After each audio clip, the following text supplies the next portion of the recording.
Θέλω να ανοίξω την καρδιά μου και να πω ένα μεγάλο ευχαριστώ στη μητέρα μου Σταματία. Θέλω να κάνω τη συγκεκριμένη έκπληξη στην αδερφή μου, να κάνω ένα άνοιγμα καρδιάς σε αυτήν.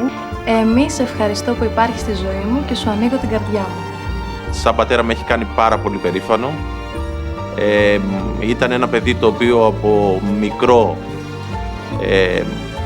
μου δημιούργησε μέσα μου τέτοια περηφάνεια και τέτοια αγάπη.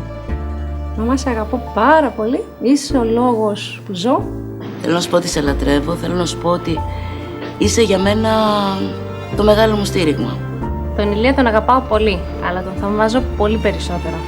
Θα ήταν ένα ωραίο σημείο να μπει αφίσα... Στην Ευελπίδα μου. Καλό σημείο.